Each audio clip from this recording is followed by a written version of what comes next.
ఈ దేశంలో ఉన్న ఏ పార్టీ గురించి ఇక నేను మాట్లాడను.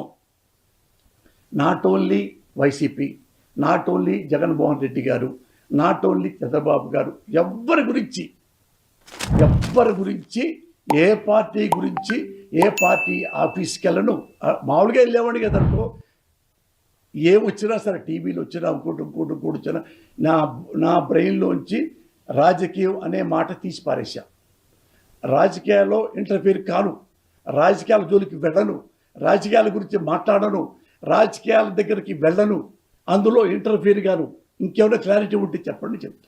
వైఎస్ఆర్ కాంగ్రెస్ పార్టీలో మీకు ప్రాథమిక సభ్యత్వం ఉంది? లేదు, తీసుకోలేదు. ఇంతవరకు నా జీవితంలో ఏ పార్టీలో కూడా సభ్యత్వం నాకు లేదయ్యా. కానీ ఆ పార్టీ తరఫున మీరు మాట్లాడారు, ఆ పార్టీలో పోస్ట్ కూడా తీసుకున్నారు. సో జగన్ గారంటే అభిమానం అని చెప్పారు. అంటే పార్టీ వైఎస్ఆర్ జగన్ గారంటే ఇప్పుడు దాకా నేను చచ్చిపోయేదాకా జగన్ గారిని అభిమానిస్తా. నన్ను అంతగా ప్రేమించాడు. బట్ ఎవరి దగ్గర నేను తీసుకొని ప్రాథమిక సభ్యత్వం ఉండదని మీరు చూడండి. నేను ఎప్పుడు ప్రాథమిక సభ్యత్వం నన్ను ఎవరు అడగలా. నేనేం చేస్తానంటే చెప్పాక ఓటర్లాగే స్పందిస్తా. ఈయన బాగున్నాడు, ఈయనకి సపోర్ట్ చేస్తా, ఆయన బాగాలేదు సపోర్ట్ చేయను. ఓటర్ ఉంది. ఇప్పుడు రామారావు గారు అప్పుడు దాకా లంచాలు ఇచ్చారు, ఎవరు కాంగ్రెస్ వారు. ఈయన రామారావు మంచోడట, రామారావుకి ఓటేశారు. రామారావు మంచిగా లేడు, మళ్ళీ కాంగ్రెస్కి ఓటేశారు.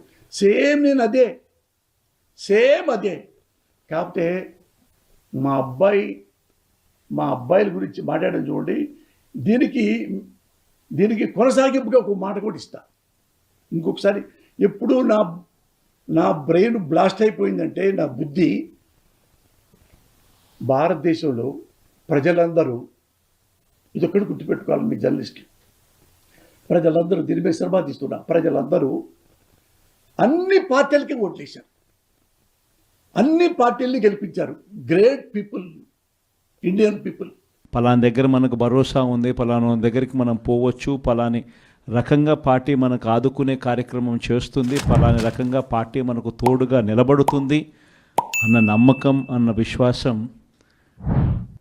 ప్రతి క్యాడర్లోని ప్రతి ఒక్కరికి కూడా ఉండాలి, కలగాలి అనే ఉద్దేశంతోనే ఈ నియోజకవర్గంలో కొన్ని అడుగులు వేయడం జరిగింది, కొన్ని మార్పులు తీసుకుని రావడం కూడా జరిగింది.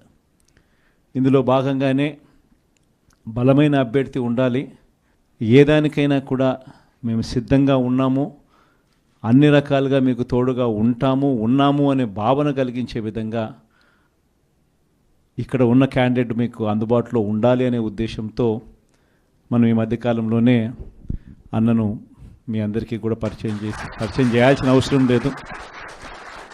అన్నను మనం ఈ నియోజకవర్గ ఇన్ఛార్జిగా కూడా నియమించడం జరిగింది.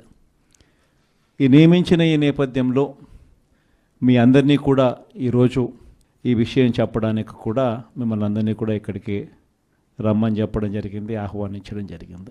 5 సంవత్సరాలలో దేవుడి దయతో మనం చేసిన మంచి ఈ రోజుకి కూడా ఆ చేసిన మంచి ప్రతి ఇంట్లో కూడా బ్రతికే ఉంది. ఈ రోజుకి కూడా మనం తలెత్తుకొని మనలోని ప్రతి క్యాడర్ కూడా ప్రతి ఇంటికి వెళ్ళగలుగుతాం, ప్రతి గ్రామంలోనూ తిరగగలుగుతాం.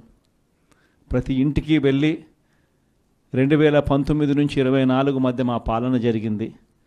ఆ పాలనలో రాష్ట్రంలో ఇంతకుముందు ఎప్పుడూ జరగని విధంగా అడుగులు వేసినట్టుగా కూడా కనిపిస్తూ ఉంది అనేది గర్వంగా చెప్పగలుగుతాం. నిజంగా కూడా 2019 నుంచి 24 మన పాలన చూస్తే మేనిఫెస్టోలో చెప్పిన ప్రతి హామీని, ఇంతకు ముందు వరకు కూడా మేనిఫెస్టో అంటే ఇలా ఎన్నికలప్పుడు పెద్ద డాక్యుమెంట్లు తయారు చేసేవాళ్ళం, ఎన్నికలు అయిపోయిన తర్వాత చెత్తబుట్టలో వేసే ఒక సాంప్రదాయం. కానీ మొట్టమొదటిసారిగా మేనిఫెస్టో అన్న దానికి అర్థం తీసుకొచ్చిన పాలన ఎక్కడైనా జరిగింది అని అంటే అది మన వైఎస్ఆర్సీపీ ప్రభుత్వ హయాంలోనే జరిగిందని చెప్పగలం. బడ్జెట్ ప్రవేశపెట్టేటప్పుడే బడ్జెట్తో పాటు ఒక సంక్షేమ క్యాలెండర్ కూడా రిలీజ్ చేస్తూ ఆ సంక్షేమ క్యాలెండర్లో పలాని నెల పలాని పథకం ఇస్తాము అని చెప్పి ముందుగానే ఆ పథకాలన్నీ కూడా ఏ నెలలో ఏ పథకం వస్తుంది అని చెప్పి ముందుగానే చెప్పి బడ్జెట్తో పాటు ఆ క్యాలెండర్ కూడా రిలీజ్ చేస్తూ ఆ తర్వాత ఆ ప్రతి నెలలోనూ క్రమం తప్పకుండా బటన్ను నొక్కడం, నేరుగా అక్కచెల్లెమ్మల కుటుంబాల ఖాతాల్లోకి వారి ఇంటికే వెళ్ళిపోయే పరిస్థితి తీసుకొచ్చిన చరిత్ర ఎక్కడైనా ఉంది అని అంటే అది కేవలం ఆ 5 సంవత్సరాల వైఎస్ఆర్సీపీ ప్రభుత్వ హయాంలో మాత్రమే జరిగిందని కూడా చెప్తాను. గ్రామ స్థాయి నుంచి బూత్ కమిటీస్ ఫార్మేషన్ జరగాలి. ఆ స్థాయిలో పార్టీ అన్నది మొత్తం పార్టీ అన్నది ఏకం కావాల్సిన అవసరం ఉంది. ప్రతి గ్రామంలోనూ ప్రతి వార్డులోనూ మన సింపథైజర్స్ ఎవరైతే ఉన్నారో, మన కార్యకర్తలు ఎవరైతే ఉన్నారో వాళ్ళందరినీ కూడా ఒక తాటి మీదకి తీసుకొని రావాలి. వాళ్ళందరినీ కూడా క్రోడీకరించాలి. వాళ్ళందరి ద్వారా పార్టీ బలమైన నిర్మాణం పూర్తిగా గ్రామ స్థాయి దాకా తీసుకొని పోవాలి, వార్డు స్థాయి దాకా తీసుకొని పోవాలి, బూత్ కమిటీ స్థాయి దాకా తీసుకొని పోవాలి. ఇది మనం చేసుకుంటూ రెడీగా మనం పెట్టుకుంటే దాని తర్వాత ఎలక్షన్స్ ఎప్పుడన్నా రాని మనం డి అంటే డి అనే దానికి సిద్ధంగా ఉంటాం. ప్రతిపక్షంలో ఉన్నప్పుడు కష్టాలు వస్తాయి, కొత్త ఏం కాదు. కానీ ఆ ప్రతిపక్షంలో ఉన్నప్పుడు ఆ కష్టాల నుంచి హీరోలు పుడతారు, ఆ కష్టాల నుంచే నాయకులు పుడతారు. అక్కడ ప్రతి ఒక్కరూ గుర్తుపెట్టుకోండి. రెడ్ బుక్ అంటారు. ఏమైనా పెద్ద పని రెడ్ బుక్ మెయింటైన్ చేయడం? గుడ్ బుక్ పెట్టే కార్యక్రమం జరుగుతుంది.